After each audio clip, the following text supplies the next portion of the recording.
What's going on, everybody? It's Matt, aka the Lumberjack Landlord. Super excited to be here for you. And we have an amazing guest still with Mike Zuber from One Rental at a Time. How you doing, Mike? I'm doing wonderful, man. I look forward to this conversation because we are going to celebrate a little and also give some people some things to look forward to. So it's going to be pretty interesting. Yeah, I mean, it's kind of like, hey, if a tree falls in the woods and no one's there, can you really hear it? Well, if you win a, celebration and, we're right about all these things are, but, no one actually sees us pat ourselves on the back, then did it really happen? I don't think so. So I think it's time to take a little bit of a victory lap. But guys, everybody, you guys know, Mike and I have been together since December. And Mike was doing it long before we started the Lumberjack segment. But guys, we were right. Where's this big crash? Where's the 40% crash? And now my favorite is all of these super uber YouTubers coming out and tweaking what they said just a little bit. And now all of a sudden it's not going to be an issue. I mean, Mike, really? I mean, come on. Yeah, there were so many people making so many stupid statements. I couldn't keep up. I mean, for a while I tried to battle it. I mean, then when Kim McElroy came out and said 40%, and Meet Kevin said this, and all these people were talking about the crash, I'm like, I give up. There's going to be no crash. Let's put money on the line, donate to a charity. Nobody took me up on it. And lo and behold, in 2020, US real estate was up 14.7%. That is not a crash. No, it's the opposite. No, it's not a crash. It's not. They were wrong. I mean, I already have my attorney working on the document asking for my part of his empire. Exactly. Just based on the, I know he didn't participate in the bet, but still nonetheless, we put it out there. And I think that that's enough. Maybe he should be watching us on YouTube and he'd probably be a little bit further ahead. I mean, granted, we don't own any multis as large as he does, but again, I think we're pretty in touch with what's going on in the market. And I think this is what we warned everybody about. And, let's talk about the facts and then let's talk about how we pivot from that. And really what the facts are that the government picked winners and losers here. No question. And the fact is, we told you it was coming. Both of us had experienced the crisis last time. We'd known friends that had loan workouts. We both knew that workouts were very likely. And all I have to say is they even exceeded my pretty generous expectations. I expected it to be a little better than 08 as far as how many and how frequent. But given what was put out Tuesday, I think, via the Consumer Financial Protection Bureau, basically they are threatening banks and servicers that if thou does not prevent foreclosures, you're in trouble. So everybody and their brother is going to get a workout. If you're in forbearance today, you're going to get a workout. And let's just be clear what a workout means. It means a lower payment. Always. That means you went into this crisis always. That's what everybody's going to get, a lower payment. So if you went in paying $1,200, it's less. You went in paying $1,800, it's going to be less. And they're going to do wacky stuff. They're going to take out, you didn't pay for 12 months. No big deal. That's 25 grand. We'll put it on as a second, no interest, no payments. Oh, you can't pay the 1,800 you were paying. You know what? We'll extend the term to 40 years. And now your payment's $1,250 or whatever it's going to be. Folks, you're going to have single digit foreclosures and short sales because there will be some people that lost their job. They'll have gone divorced. There'll be life events that the foreclosure is unavoidable, but it would have happened anyway. So there'll be some, but it's going to be so tiny as not to move the needle. And now our boy Ken McElroy is out there talking about, oh, I was wrong, but it's going to start in July. This year, July. I'm like, are you freaking kidding me? Do you not understand that none of this can mathematically start until January? What is this July nonsense? Ken, look us up. We'll come on your show. We'll walk you through it. Happy to do it. What I would tell you, Ken, is first off, you're far wealthier than both of us combined. Oh, various. You're doing real estate a lot longer. You have a huge following, but stay in your lane. You don't know single family. You've now proven that a couple of times. You know what? He might need to be scared because if he's got some of that stuff resetting, hey, Ken, enjoy that. Oh, I do. Enjoy that. Dude, just today, I talked about so what do you think the number one office building is or number one city for office in the country is? Oh, it's got to be Manhattan, New York. I was going to say New York for sure. Manhattan is the priciest office business in the United States. And it's like 7th or 8th in the world. Do you know the hit to their property values in 1 year? I'm going to guess it's more than 20%. 25% in one freaking Oh year. my word. And if you're Oh, doing my a word. 70% LTV and then you go back to refi it, you are coming back to your Yeah. equity raisers going, can I have another 20 million? Yeah. I promise I'll do better this time. Yeah. Good luck. Well, and that's the thing, right? Is that, that's what we're always talking about. I mean, we have commercial loans, you and I both do, and then we have stuff that's reset. But guys, here's where you get to listen to what Mike and I did, not just what we said. There isn't a piece of paper that I own that has now less than 4 years of fixed debt. I took the opportunity to refi everything I possibly could, regardless of the rate, because I wanted to reset now on my terms. Yeah, right. No, Mike? absolutely. I reset. Yeah, I do not have another reset coming until 2027, I think. Wow. Awesome. Awesome. Yeah, I think my shortest is 7 years. Yeah. Yeah. Man, my soonest is 2025. That's my soonest. Yeah. Because and then I'm up to 2028. Yeah. I don't want the risk the next 2 or 3 years. No, thank you. No. It is going to be a horrible, horrible ride. Horrible ride, because like you were saying, I love the numbers, right? Just the math, just the numbers. And there's nothing that can be more easily affected than commercial real estate based on data inputs. Yeah, there's only 3 variables, right? They talk about cap rates and IRRs and NOIs and all of this. Yeah. I mean, geez, it's going to be bad, right? Expense ratio up, Oh, rental income down, cap rates up, interest rate up. Yes. Huh. Is it me, Mike, or are all those things going in the wrong directions? Yeah, those are all bad. And in real estate and commercial, they compound. Yes. Right? Oh, but again, I'm excited. I'm buying single families. Yep. I'm going to let them run it out because, again, Ken, they're not going to crash. And in a couple of years, when they're worth more, I will 1031 out of my houses into multifamily that get reset at the wrong time. Yeah. It's okay. We watched. So I always equate my my affordability index to your affordability index. Okay. And so right now we are at what would equate to in Fresno as an 18. Ooh. Yep. That's not good. Nope.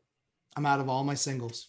Literally in the last 2 weeks and in the next 2 weeks, I will have gotten out of all of my single family homes 100%. And that's what I would do. If Fresno, I guarantee you, if Fresno was 18 today and it's 47. Yep. Yeah. Done. Math, right? Yeah. It got nuts. And I'd like to, much like an acceptance speech, I'd like to thank all the builders who are only building $500,000 homes. Like, thank you for raising the level of all of my single families and making them completely unaffordable. Like, thanks guys. Like 3 beds, 2 baths, 500 grand. And in an area that that same house 10 years ago was maybe 370, 365, 370, maybe. Wow. And that's the kind of thing. And like, for me, who's, elbows deep and knees deep in projects and things like that, I just had to do a deck repair that cost me $2,000. And it was literally like, I literally ran the math and I was like, this used to be a $300 repair. This is insanity. Like, I was like, hey, make sure you like knock the gold dust off of all the 2x4s with PT, with the PT ones. Make sure you knock all the gold dust off of them. Like, what the hell? And, but Mike, don't worry. There's no inflation. We're good, bro. It's all good, my man. No inflation. Yeah. So the question I want to ask you on this is, first off, if sell all your houses, if it's an 18, that's not good. You're just going to sit on the cash, I'm guessing, and wait. You're going to be patient, right? What I want to get at here is sometimes, folks, if you're in a market where affordability is an 18 and 20 is like the cutoff for me, and lower is bad if you haven't kept up with us over the last 3 months, just be patient, because it could stay below 20 for a while and then it will just explode the other direction when people go, holy shit, that's expensive.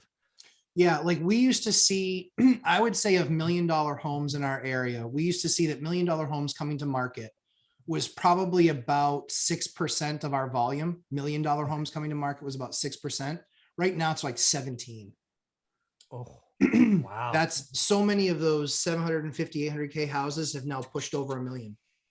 Wow.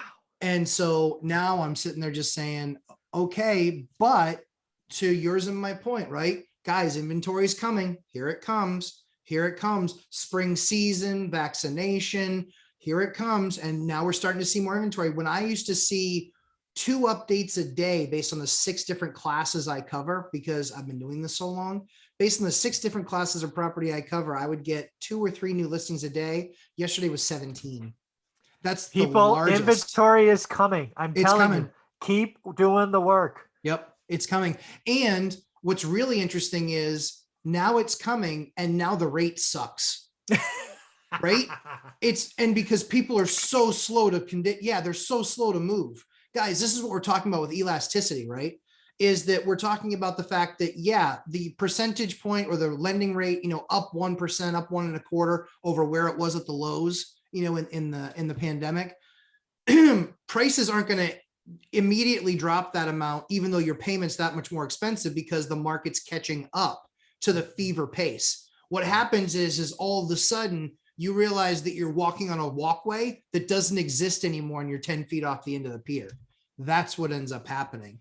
And Wile E. that's where people Coyote. get hurt. Yeah, exactly. Yeah, 100%. Yeah, be the road runner. I promise it's a better ride. It's a better So Mike, any more thoughts on this one? Yeah, the only other thing I want to talk about here is you really brought it up with your example of 17.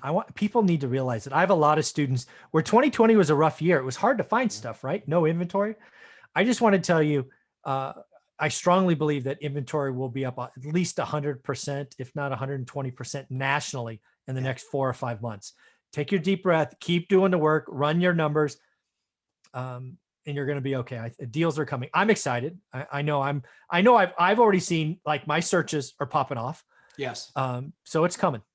Yeah. I mean, this year already, I've done 2 MLS deals, stuff that went to MLS, the numbers just worked. And guys, it's just math.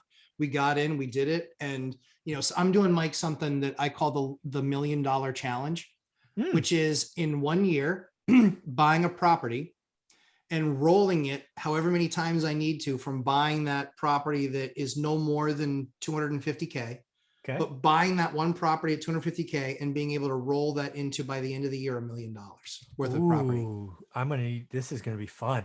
Mike, are you on board for the $1 million challenge? Is that what you're saying? I'm in. Oh, I love it. That's awesome. Guys, that's real TV right there. That's just killer. That was a spontaneous moment. I am thrilled. I mean, most of this stuff is, but that one was particularly. But yeah, I looked at it and I was just like, I want to challenge myself this year with rolling deals. Like, we're deal makers, we're movers, we make things happen. There's going to be flips that can happen. There's going to be, that's going to be some of the opportunity. And the question is, when you know your market, you can buy something so right that with just minor tweaks and changes, you can make significantly more valuable.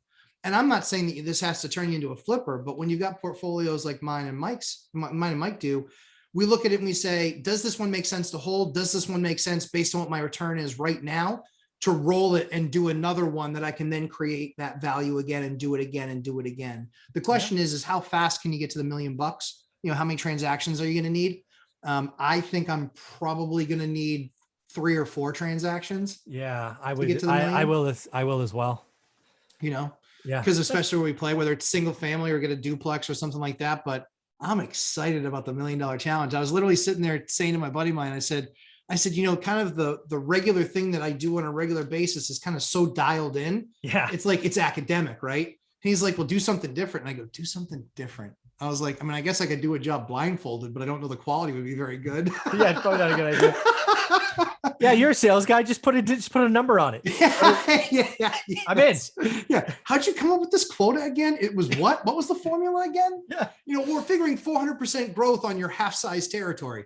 Oh, so 800% growth. How do you come up with that number? You cut my territory in half and you raised it by 400%. That's how I got there. Yeah. So yeah, awesome. Mike, where can everybody find you, my man? Do me a favor, type in one rental at a time. I should come up on YouTube, Amazon, Audible, Instagram, all those places. He's all there, and buy his book. It's honestly like, whether it's Audible or it's the actual physical book, I promise, even if you buy it and you only learn one thing, number one, I think you're lying. But number, but number two is, isn't it worth 15 to 20 bucks to up your game just a little bit? I know that's what I do. I bought it. I own over 60 units and I'm like, yeah, that was a cool little move right there. I like that move. You know, we didn't talk a ton about affordability. We really didn't. Yeah. We didn't spend a lot of time on the affordability index. And now it's one of our main components, that and the sexy things that we can add to properties, right? Yeah. So it's all about iron sharpening iron and getting greater. So awesome. Mike, thanks for the opportunity. Appreciate the time. And we'll follow up with segment number 3. Thanks, folks.